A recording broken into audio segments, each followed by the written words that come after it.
जय हिंद दोस्तों, आपका अपने YouTube channel style plus point में भरपूर स्वागत है। और मैं हिमांशु रॉय और मैं आज लेकर आया हूँ आपके लिए पार्ट 8 जो हमारी क्लास चल रही है रिपीटेड क्वेश्चनों की। 10 रिपीटेड क्वेश्चन होते हैं इसमें और उसका आज पार्ट 8 लेकर आया हूँ। और जिस भी दोस्त ने मेरे पुराने पार्ट नहीं देखे हो तो प्लीज़ एक बार जाके मेरे पुराने पार्ट देख सकता है। और इसमें सारे मैं हर वीडियो में वे टॉप इंपोर्टेंट क्वेश्चन कराता हूँ जो हमारे NTPC परीक्षाओं में हमारे या ग्रुप डी में परीक्षाओं में पूछे गए थे। NTPC में जो अभी फिलहाल परीक्षा हुई थी इसी में पूछे गए 2021 में हुई थी जो परीक्षा, उसमें ये पूछे गए थे। ठीक है दोस्तों, तो ये रिपीटेड क्वेश्चन है। तो जैसे कि आप अपनी स्क्रीन पर देख रहे होंगे पहला क्वेश्चन है और आशा करता हूँ, विश्वास भी है मुझे कि ये शायद ग्रुप डी में भी क्वेश्चन इस तरह क्वेश्चन हमसे पूछे जाएंगे। तो ये हमारा इकाई अंक का सबसे पहला क्वेश्चन है। तो गुना दी हुई है, कोई से भी चिन्ह दिया हो कैसे भी दिया हो तो हम उसे कैसे करेंगे। अब हमें क्या देखना है, इकाई अंक उसने पूछा है। क्या पूछा है दोस्तों? इकाई अंक। ठीक है, अब इसमें आप क्या करोगे, हर संख्या को ये नहीं कि आप इस पूरी संख्याओं की इसमें गुना करोगे फिर इसका इकाई अंक निकालोगे, नहीं, क्योंकि हमें तो आवश्यकता किस चीज़ की है, इकाई अंक की। तो सिर्फ इन्हीं संख्याओं का भी हमें इकाई अंक ही उठाना है। तो हम क्या उठाएंगे, 4 की इकाई अंक में गुना करनी, तो इसका इकाई अंक 8 है। तो 4 8 32। तो दोस्तों कितना हो गया, 32। अब 32 में इकाई का अंक कितना है, 2। उसका भी इकाई अंक लेना है, 32 का इकाई अंक 2। 2 की गुना करेंगे अब हम इसमें 7 में, 2 7 14। ठीक है, इकाई अंक कितना है, 4। अब इस 4 की गुना करते हैं हम इस 3 में, तो 3 चौक 12। तो 12 गुना इसकी आ जाती है 12 का। अब इकाई अंक क्या है, 12 का इकाई अंक 2 है, तो 2 ही इसका राइट आंसर हो जाएगा। ठीक है दोस्तों, तो गुना के सवाल में हमें सेम यही करना है। ठीक है, चलो अब हम नेक्स्ट क्वेश्चन देख लेते हैं जो हमारी परीक्षाओं में पूछे गए हैं। तो दोस्तों जैसे कि आप अपनी स्क्रीन पर नेक्स्ट क्वेश्चन देख रहे होंगे, तो एक बार कृपया इस क्वेश्चन को हल करने की कोशिश करें और मुझे इसका आंसर कमेंट बॉक्स में आकर जरूर बताएं। इस तरह से एक क्वेश्चन आपका पक्का है ग्रुप डी में। ठीक है, जो हमारी परीक्षा होगी ग्रुप डी की, उसमें एक क्वेश्चन आपका पक्का है 100 के 100% इस तरह का क्वेश्चन आएगा। या तो प्राकृतिक संख्या पूछ लेगा, विषम संख्या पूछ लेगा, सम संख्या, कुछ भी पूछ सकता है, लेकिन इस तरह का क्वेश्चन हमसे एक क्वेश्चन आता है। ठीक है, तो अब हम इस क्वेश्चन को देखते हैं। इस क्वेश्चन को सॉल्व करने से पहले हमारे पास एक ट्रिक होती है, उसे हम कैसे करते हैं, n × n+1 और /2। ये हम इसमें कैलकुलेट करके सॉल्व कर लेते हैं और हमारा आंसर आ जाता है। ठीक है, तो जिस भी दोस्त ने ये क्वेश्चन कर लिया होगा तो वो कमेंट बॉक्स में जरूर मुझे आंसर बताए इसका। तो n, अब हमें n बराबर क्या रखना है, जो हमें संख्या दी है। संख्या क्या दी है हमें, 45। ठीक है, 45 संख्या दी है ये, n बराबर, तो n की जगह 45 रखना है मुझे। इंटू का मतलब यहाँ क्या हो जाएगा, गुना। 45 में एक जोड़ता हूँ तो कितना हो जाएगा, 46 और अपॉन 2। ठीक है, 2 से ये तो डिवाइड नहीं होगा, लेकिन ये हो जाएगा कितनी बार, 23 बार। तो अब क्या करना है, 45 गुना 23। ठीक है, 45 गुना 23। और अब जब मैं इनकी गुना करता हूँ तो हमारा आंसर कितना आ जाएगा, 1035। इन दोनों की गुना करते हैं तो हमारा आंसर 1035 हो जाएगा। तो प्रथम 45 प्राकृतिक संख्याओं का योग कितना होगा, 1035। ठीक है दोस्तों, अगर आपका भी यही आंसर आया होगा तो बहुत अच्छी बात है। अगर जिसके ये आंसर नहीं आया होगा तो एक बार वो कृपया अच्छे से देख ले और मेरी वीडियो को लाइक कर दे। चलो आगे चलते हैं। तो दोस्तों जैसे कि आप अपनी स्क्रीन पर ये नेक्स्ट क्वेश्चन देख रहे होंगे, आपको अच्छे से चमक रहा होगा, तो आप इसका भी आंसर कमेंट बॉक्स में आकर जरूर बताएं। ये मोस्ट इंपोर्टेंट क्वेश्चन है, इसे आप मोस्ट इंपोर्टेंट जरूर कर लेना, क्योंकि ये आने वाली परीक्षा ग्रुप डी में पूछा जा सकता है। ठीक है, और लेखपाल की जो परीक्षा आ रही है उसमें भी शायद इस तरह का क्वेश्चन पूछा जा सकता है। क्योंकि इस क्वेश्चन में हम पूछा क्या है, 2 संख्याओं का महत्तम समावर्तक दे दिया 12 तथा लघुत्तम समावर्तक दे दिया 600। यदि उनमें से एक संख्या 24 हो तो दूसरी संख्या, वो पूछेगा दूसरी संख्या क्या है, लेकिन इसमें नहीं पूछा। इसमें क्या पूछा, दोनों संख्याओं का औसत क्या है। ये लेखपाल के लिए मोस्ट इंपोर्टेंट क्वेश्चन है, तो आप इसे एक बार देख के जाना, क्योंकि लेखपाल में जरूर पूछा जाएगा। विश्वास है, आशा है शायद आ सकता है इस तरह का क्वेश्चन। तो अब ये पूछा है दोनों संख्याओं का औसत, यानी कि हमें दूसरी संख्या भी निकालनी है। पहली संख्या तो हमें पता ही है 24, और जब उन दोनों संख्याओं को क्या निकालना है, हमें औसत। दोनों संख्याओं का गुणनफल भी पूछ सकता है, योगफल, कुछ भी पूछ सकता है वो तो एग्जाम में, लेकिन हमें उसका बेसिक उसका पता होना चाहिए। तो अब हम जब एक संख्या दी है तो दूसरी संख्या निकालते हैं हम, तो क्या करते हैं, क्या होता है, लय से गुना में से, और बटे क्या होता है, एक संख्या, जो हमें एक संख्या दी हुई है। ठीक है, ये मैंने अपनी जब महत्तम समावर्तक का एक पार्ट कराया था, अगर जिस भी दोस्त ने नहीं देखी होगी वो वीडियो मेरी एक बार जाकर देख लेना। लघुत्तम समावर्तक और महत्तम समावर्तक की वीडियो, उसे मैंने हर एक क्वेश्चन पूरी डिटेल से करवाया हुआ है।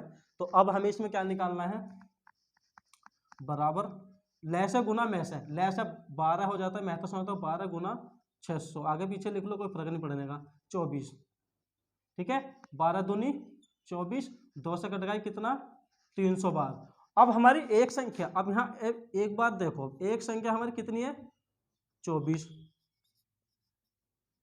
और दूसरी संख्या हमारी क्या है दोस्तों 300।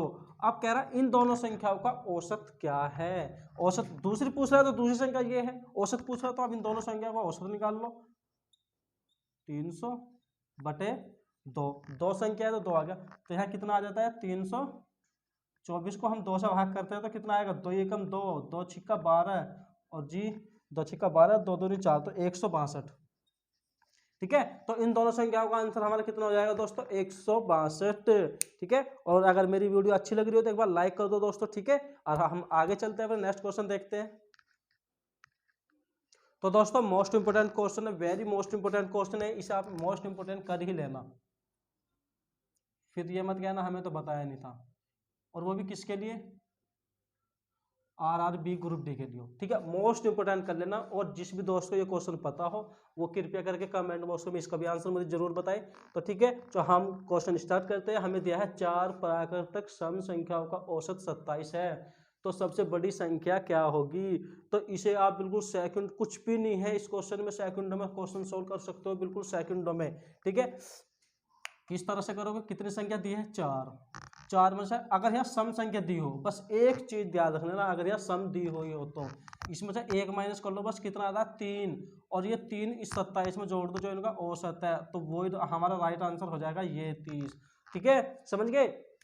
अगर किसी की समझ में नहीं आया तो मुझे जरूर बताइए, मैं इस क्वेश्चन को दोबारा समझाने की कोशिश करता हूँ एक बार और। जो भी हमें यहाँ संख्या दी है 4 प्राकृतिक सम संख्या, 4 क्रमागत सम संख्या दी है 4, तो इसमें से 1 माइनस करो और जो औसत दिया है उसमें जोड़ दो। अब आप माइंड में सोचो, इसे तो हमें तो पेन या मार्कर उठाने की आवश्यकता भी नहीं थी, इसमें से 1 माइनस करो, 3 बचा, 3 इसमें जोड़ते 30 आ गया।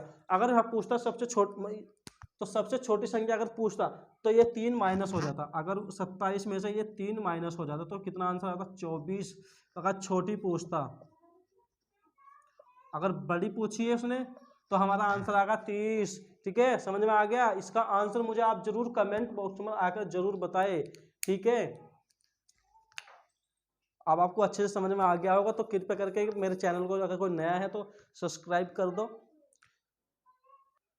तो दोस्तों जैसे कि आप अपनी स्क्रीन पर ही नेक्स्ट क्वेश्चन देख रहे हैं, तो इसका भी एक बार आंसर मुझे आप कमेंट बॉक्स में आकर जरूर बताएं। तो इस क्वेश्चन में क्या दिया होगा, 7 क्रमागत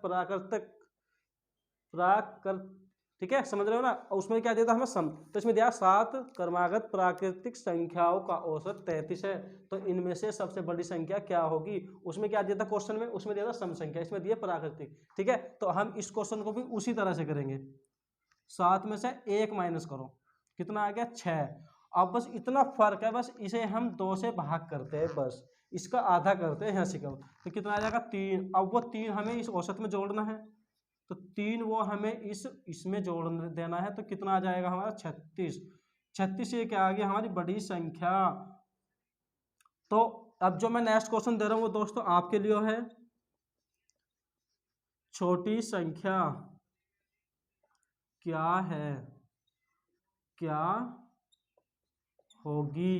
तो इसका राइट आंसर ये दोस्तों, ये क्वेश्चन आपके लिए है। इस क्वेश्चन को आप मुझे कमेंट बॉक्स में जरूर बताएं कि इसकी छोटी संख्या हमारी क्या होगी। बड़ी संख्या तो मैंने आपको बता दी 36 आ गई, तो छोटी संख्या आप बताओगे मुझे।